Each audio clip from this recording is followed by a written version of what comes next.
المرسلين والحمد لله رب العالمين.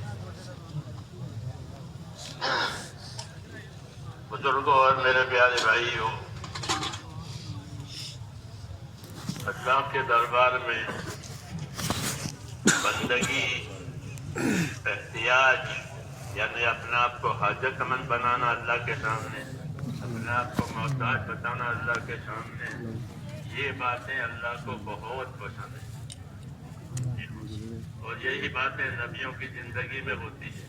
وہ ایک ایک بات کے لیے، ایک ایک چیز کے لیے اپنے آپ کو اللہ کے سامنے محتاج اور فقیر بتاتے ہیں کہ اللہ میں فقیر ہوں، میں محتاج ہوں، انا البائس الفقیر، میں خوفزدہ ہوں، میں فقیر ہوں، ڈرا ہوا ہوں، آپ کی مدد چاہتا ہوں. اس کو انابت کہتے ہیں، دلوں کا رجوع اللہ کی طرف، اللہ کی عظمت کے ساتھ، اللہ کی بڑائی کے ساتھ اور اللہ سے امیدوں کے ساتھ.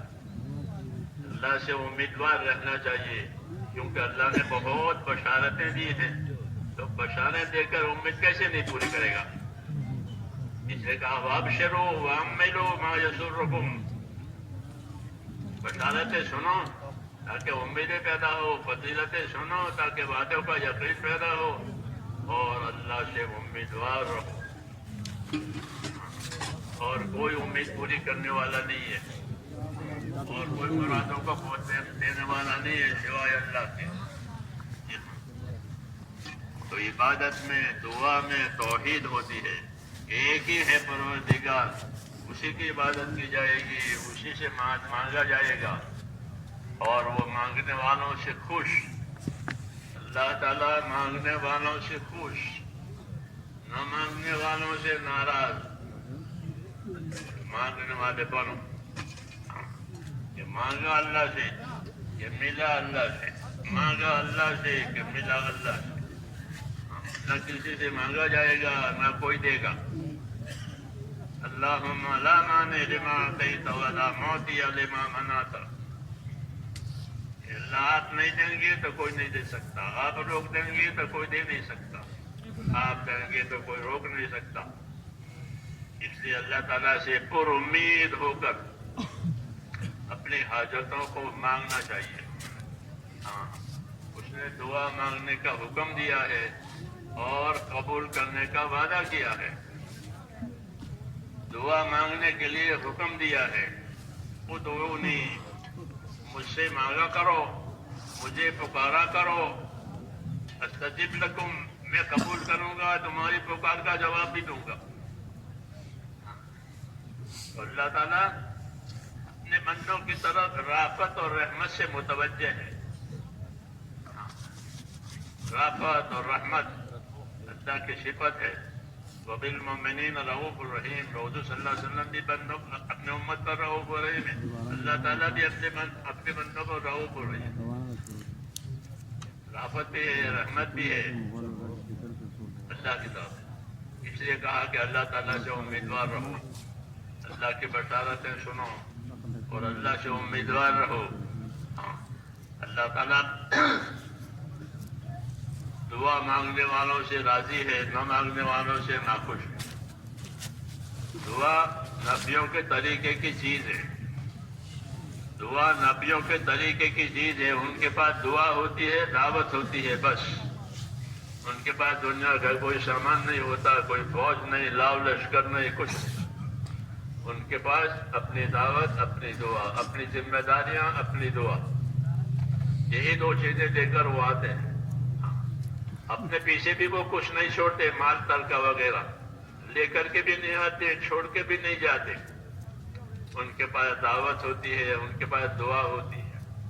ان کی دعاؤں سے بڑے بڑے مسئلے حل ہوتے ہیں. ہاں، ناممکن چیز ان کی دعا سے اللہ بنا دیتے. ایک چیز ممکن نہیں ہے لیکن دعا مانگیے کہ ہاں دعا قبول ہو جائے گی. اس لیے دعا نبیوں کی سنت ہے، نبیوں کی سنت ہے.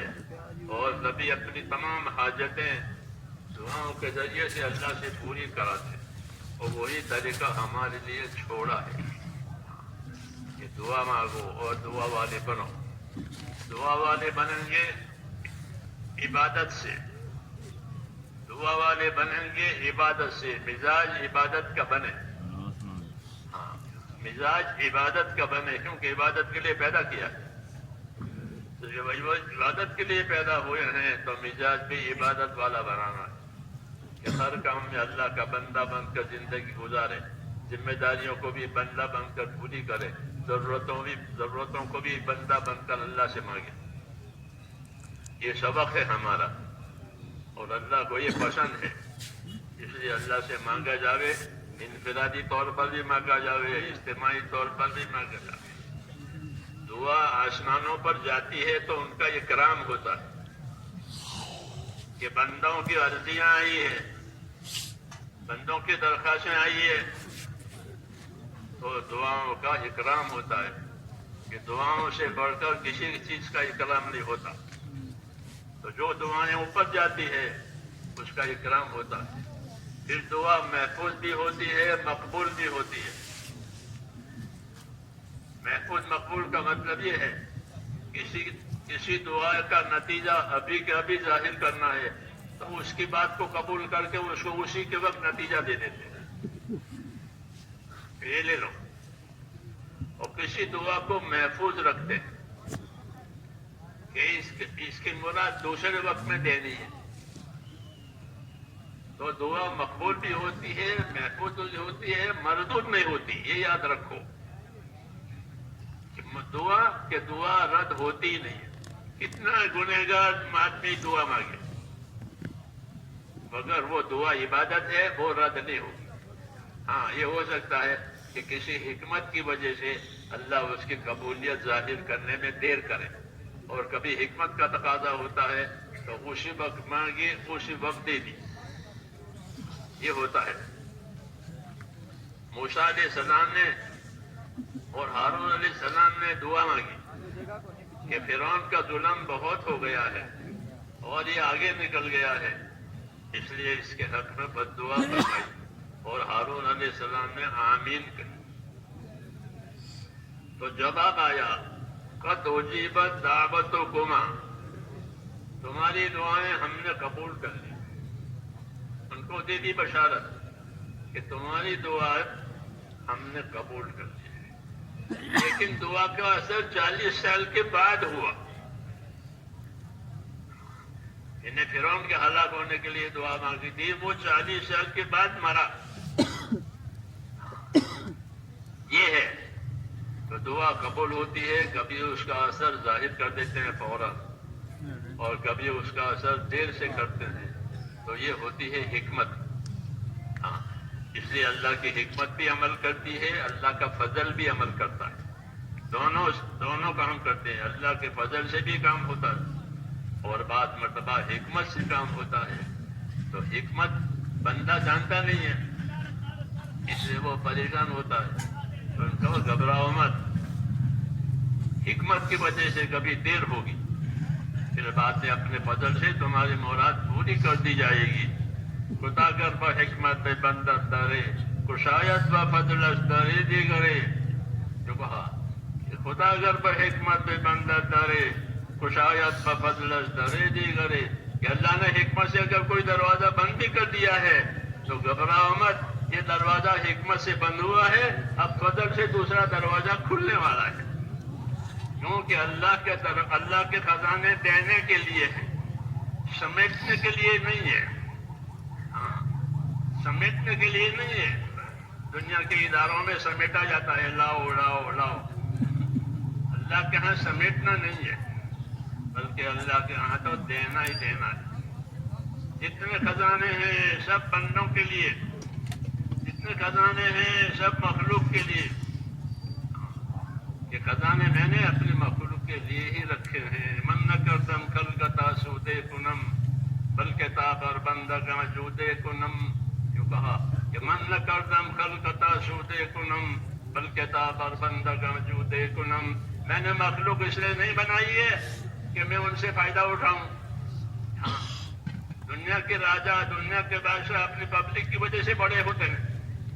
اللہ اپنے مخلوق کی وجہ سے بڑا نہیں ہوتا کہ مخلوق ہے اس لیے بڑا نہیں. اللہ اکبر وللہ الحمد. اللہ اکبر وللہ الحمد. اللہ تو بڑا ہے ہی ہے، اور اسی کے لیے تعریف ہے، اس کی تعریف کسی کی وجہ سے نہیں ہوتی. تو اللہ اپنی ذات میں یکتا ہے اور اللہ اپنی ذات میں کریم ہے. کریم ہے، ساری مخلوق کو پیدا کیا ہے اپنا کرم ظاہر کرنے کے لیے کہ مخلوق کو میں پیدا کروں اور یہ مخلوق میں احتیاط اور حاجت مند ہے، ان پر اپنا کرم کرنا ہے. تو ہاتھی کو ہاتھی کے حساب سے اور چونٹی کو چونٹی کے حساب سے یہ کرم ہے کہ چونٹی کو چونٹی کے حساب سے، ہاتھی کو ہاتھی کے حساب سے دینا ہی دینا ہے، لینا نہیں ہے.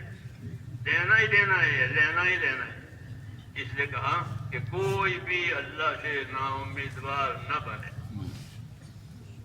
امیدوار رہو، ابشرو واملو ما یسرکم، بشارت سنا کرو اور اللہ سے امیدوار رہا کرو ایسے حالات کے کہ اللہ ایسے حالات لاوے گا جو تمہیں خوش کر دیں گے.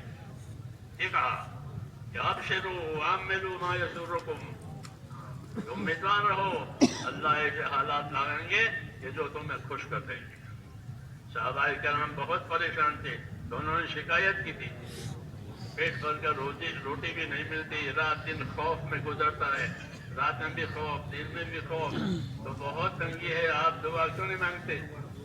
آپ ہماری پریشانیوں میں اللہ تعالیٰ سے مدد کیوں نہیں ہوتا رہا؟ تو ان کو سمجھا دیا گیا کہ ہر چیز کا ایک وقت ہوتا ہے. تم اللہ کی بشارتیں سنو، اللہ سے امیدوار رہو، وَعَمِّلُوا مَا يَسُرُّكُمْ، کہ امیدوار رہو ایسے حالات کے کہ جو اللہ تمہیں خوش کر دیں گے. فَوَاللَّهِ مَا الْفَقْرُ أَخْشَىٰ عَلَيْكُمْ، تمہاری فقیری اور محتاجی کا مجھے اندیشہ نہیں ہے، بلکہ اللہ اپنے فضل سے تمہارے پر دنیا پھیلا دے گا، دنیا کی نعمتیں پھیلا دے گا. یہ کہا. تو یہ اللہ کی ترتیب ہے میرے دوستوں کہ اللہ کے جتنے خزانے ہیں وہ سب دینے کے لیے ہے، لینے کے لیے کچھ نہیں. بندے کیا دیں گے؟ سب کو اللہ نے فقیر اور محتاج کہا ہے کہ یہ سب فقیر ہیں، محتاج ہیں، یہ مجھے کیا دیں گے؟ تم سب فقیر ہو، تم سب فقیر ہو، تم الفقراء، تم سب فقیر ہو، تو فقیروں سے کیا لینا؟ اس لیے اللہ کی ذات غنی ہے اور اللہ کی ذات کریم ہے. اس لیے اس نے اپنے لیے لینے کے لیے دعاؤں کے دروازے کھول دیے کہ ادعونی استجب لکم، مجھ سے مانگا کرو، مجھ سے دعا مانگا کرو، میں دعا قبول کیا کروں. اس لیے نبیوں کی دعا نبیوں کے راستے کی چیز ہے. حضرت مولانا الیاس صاحب فرماتے تھے کہ دعا کہ یہ تو نبیوں کے راستے کی چیز ہے. کہ دعا نبیوں کے راستے کی چیز ہونے کی وجہ سے نبیوں کے راستے پر زندگی ڈالی جائے اور نبیوں کے راستے پر زندگی ڈال کے پھر دعا مانگی جائے، پھر دیکھو دعا کیا کام کرے گا. دعا کتنا کام کرے گی وہ پتا چلے گا. کوئی لمبی دعائیں نہیں ہوتی نبیوں کی. موسیٰ علیہ السلام نے ایک دعا مانگی. جب وہ مصر سے بھاگے ہیں، ان کے قتل کے وارنٹ چھوٹے تو وہ مصر سے بھاگے اور شعیب علیہ السلام کے علاقے میں آئے، مدین کے علاقے میں. وہاں کوئی پہچان نہیں تھی، جنگل ہے، لوگ اپنے جانوروں کو پانی پلا رہے ہیں. تو اس میں انہوں نے لوگوں کو مدد کی پانی پلانے والوں کو. اور چونکہ یہ اخلاق ہوتے ہیں نبیوں کے، نبوت ظاہر ہونے سے پہلے اخلاق ہوتے ہیں، نبوت ظاہر ہونے کے بعد بھی اخلاق ہوتے ہیں. نبی ہیں، لوگ پانی پلا رہے ہیں تو جو لوگ پانی پلانے میں کمزور تھے ان کو پانی پلانے میں مدد دی موسیٰ علیہ السلام. اور آئے ہیں بھاگے ہوئے، نہ کھانا ہے، نہ پینا ہے، نہ کچھ نہیں. ایک درخت کے نیچے بیٹھ کر ایک دعا مانگی، رب انی لما انزلت الی من خیر فقیر. یہ دعا ہے، رب انی لما انزلت الی من خیر فقیر. اے پروردگار، جو خیر بھی تیری طرف سے آوے میں آج اس کا محتاج ہوں اور ہر وقت اس کا محتاج ہوں، تیری خیر کا محتاج ہوں. ایک ہی دعا، رب انی لما انزلت الی من خیر فقیر. بس یہ دعا تھی کہ دروازے کھل گئے، سارے دروازے کھل گئے. شعیب علیہ السلام کی طرف سے طلبی ہوئی تو شعیب علیہ السلام کے گھر پہنچنا ہوا، ان کے پاس جانا ہوا، پہچان ہوئی. تو انہوں نے تسلی کر دی کہ اب گھبرانے کی بات نہیں ہے، نجوت من القوم الظالمین، تم کو اللہ نے ظالم قوم سے نجات دے دی ہے، اب تم یہاں یہی رہو گے۔ تو سارے مسائل حل ہو گئے۔ جی ہاں، کسی ملک میں جائیں تو وہاں کی شہریت لینی پڑتی ہے، ہم ویزے لینے پڑتے ہیں، تو وہ سب ہو گیا کہ ہاں یہاں آپ رہیں گے، 8 سال رہو، 10 سال رہو، تمہاری مرضی ہے۔ جی ہاں، تو لمبی شہریت مل گئی، یہ شادی ہو گئی، مطلب کہ سارے مسائل حل ہو گئے، آخر میں نبوت بھی مل گئی۔ دعا مانگی تھی، رب انی بما انزلت الی من خیر فقیر، کہ جو بھی خیر آپ کی طرف سے آوے مجھے اس کی حاجت ہے، تو ساری خیر اللہ نے دے دی۔ یہ بات قرآن کریم میں اور اس قسم کے قصے قرآن کریم میں اللہ تعالیٰ نے نبیوں کے اس امت کو سنائے۔ اس امت کو نبیوں والا کام کرنا ہے، ہاں، اس لیے ان کو نبیوں کے قصے سنائے ہیں، نبیوں کے حالات سنائے ہیں، نبیوں کے ساتھ نصرتیں مددیں ہوئی ہے وہ بھی بتائی ہے، ہاں، اور نبیوں نے جو کام میں برداشت کیا ہے وہ بھی بتایا ہے، تاکہ ان سب کو اکٹھا کر کے اپنی ذمہ داری پوری کریں۔ جتنی ذمہ داری پوری کی جائے گی اتنی اللہ کی مدد آئے گی۔ یہ قاعدہ ہے کہ المعونۃ علی قدر المعونہ، کہ اللہ کی مدد اتنی آئے گی جتنی ذمہ داری پوری کی جائے گی۔ تو ہمارا کام ذمہ داری پوری کرنا ہے اور اللہ سے مانگنا ہے، ہاں، اللہ سے مانگنا ہے، اور کوئی دینے والا نہیں ہے سوائے اللہ کے، ہاں، اور دعا کا دروازہ اللہ تعالیٰ نے کھلا رکھا ہوا ہے، ہر حال میں مانگ سکتے ہو، لیٹے بیٹھے چلتے پھرتے، اجتماعی طور پر انفرادی طور پر، ہاں، اللہ سے کوئی ٹائم لینا نہیں پڑتا اپنی داد درخواست کے لیے، جیسے دنیا کے بڑوں کے پاس ٹائم لینا پڑتا ہے، وہاں کھلا ہوا ہے، جب چاہو مانگو، جی ہاں، جب